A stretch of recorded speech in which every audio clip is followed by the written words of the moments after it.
this is a job with no real blueprint, no actual steps to follow. Everyone's path is very different, so it's hard to know what you should and shouldn't be doing. So in this video, I boiled down the top 3 traps and pitfalls that I think photographers need to avoid the most, and hopefully save you guys a couple headaches along the way. Let's get into it. Hey everyone, welcome back. My name is Sergio and I'm a commercial photographer here in Victoria, BC. I've been shooting full time for a little over 10 years now, and one thing I've learned is that your next shoot, the one that's coming up, that big break that you think is happening, it's not gonna save you. So I think one thing that you need to switch is this mentality of thinking that you're gonna get this big break and that you're gonna have this big thing that's gonna save you, and now you're gonna be like a big, rich, successful, everyone's gonna wanna work with you photographer. Because that doesn't happen. Like, maybe it has happened, just like maybe some people win the lottery, but it doesn't happen, okay? That's not how this job works. This job is a series of micro steps that usually go up and up and up. Sometimes you go back down, but for the most part, it'll be a very slow process up. But still, this process is something that you need to enjoy.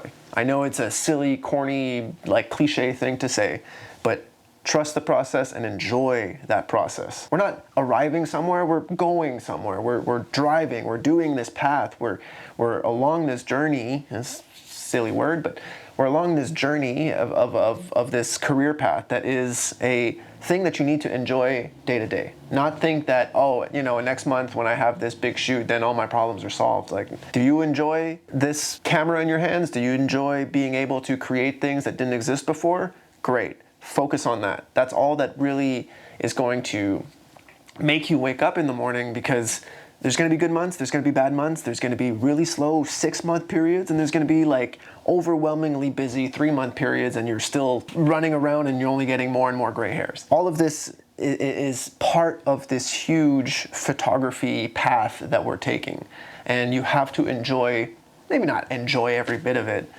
It's a job, I understand, but you got to feel as if you are lucky to be in the position you're in and not anxious to get to the next one. Be happy with where you are. That's enough. You're good enough. Like, be content with your situation, but not complacent. You know, like, you need to be self-rewarding in a sense, because if you make any money with photography, boom, you're already in like an upper 10th percentile photographer. And if you make a full-time living with photography, you're probably the only one in your group of friends that does. So I think you need to appreciate your small victories and appreciate the fact that you just landed a $500 gig or a $1,000 gig or a $5,000 gig, because the career is like, you need to build it every day at a time. It's not something that you're like, oh, okay, now I have this like things lined up for the next 30 years of my life. Like, the whole point of this job is to not know what tomorrow holds, and it might be something cool and huge and ginormous, and it might just suck a little bit more. So you need to just enjoy the process that is photography, and that is being able to create for a living and being able to pay bills by taking pictures. If you can be content with that, you're going to be so happy as a photographer, and you're going to be so content with your life, because yeah, we play with toys all day. We get to make people laugh and make people enjoy or see themselves in a new light, or we get to showcase products in something that, you know, is creative and fun, and it's a joy to have this job.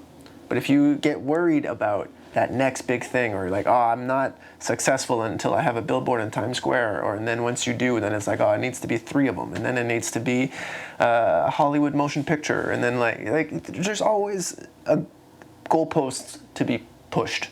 So instead of pushing the goalpost, just be happy with the goal that you just... I'm terrible with analogies, I'm sorry.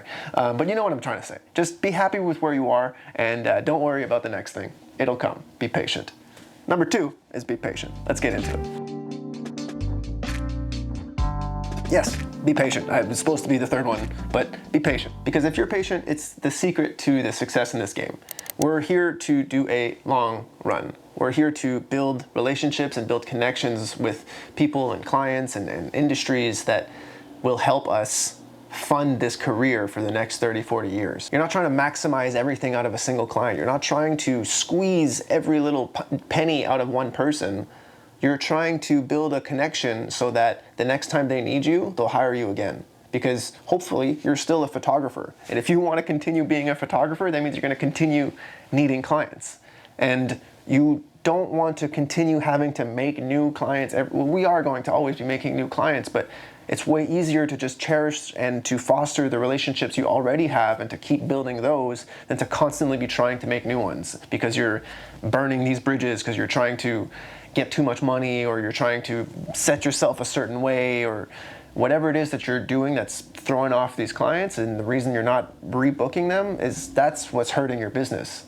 If you're patient and you're willing to give your time and to give your energy to the different industries in your neighborhood, in your city, wherever, that need this attention, you'll be able to be a lot more successful as a photographer because you'll be the one that's asked about when they need that certain thing.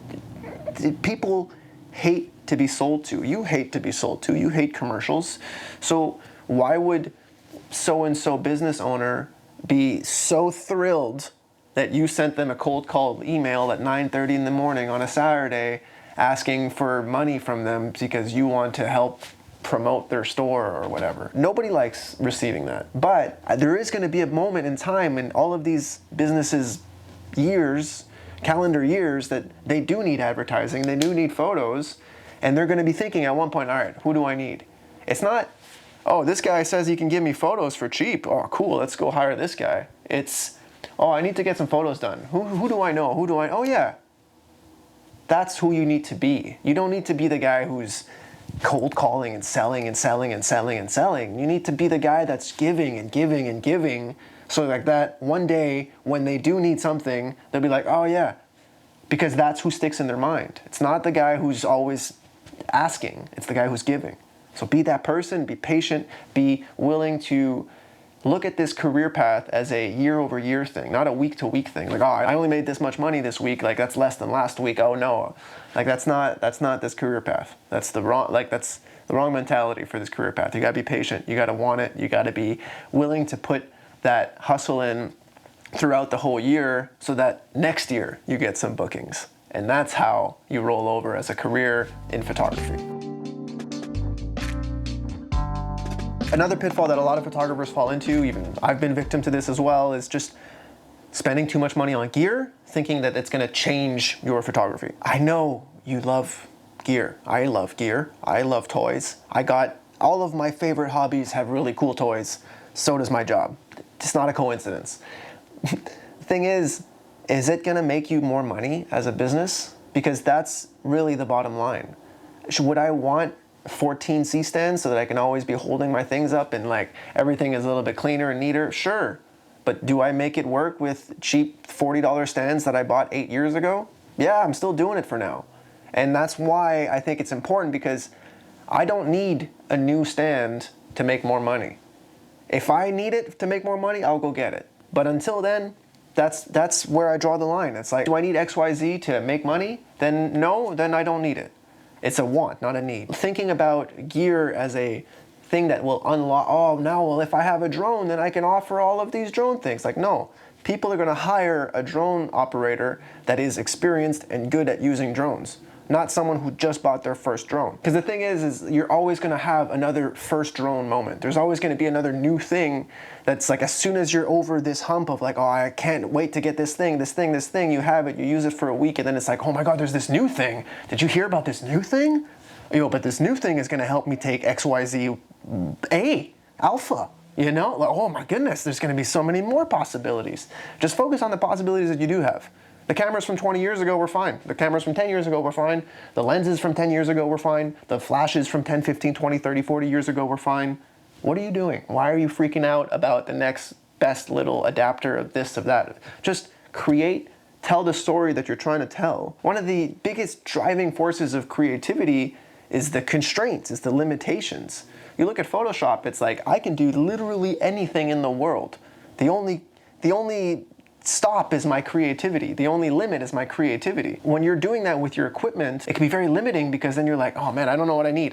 In my experience, your clients will never be able to tell if you're newer camera shot that, or if your older lens shot that, or if it, you know, sure, there's like a barrier of entry, and like there's like, you know, as commercial photographers, things need to be looking good and they need to be accurate. But between a 2019 camera and a 2024 camera, there's no difference. Between a flash from 2008 that you have to plug in or a modern day strobe, unless you're trying to capture freezing motion in every single shot and you absolutely need a ProPhoto high-speed flash, then sure, go for it. But you'll probably be fine with what you have. Relax about always wanting the next best thing, because the best thing is in your head. It's not about the gear that allows you to unlock what's inside you. You're already the thing that unlocks the thing that's inside you. You don't need external accessories to be a better photographer. You are the better photographer. Anyway, let's go with that. And thanks for watching, everyone. I appreciate you hanging out, and maybe leave a like on your way out.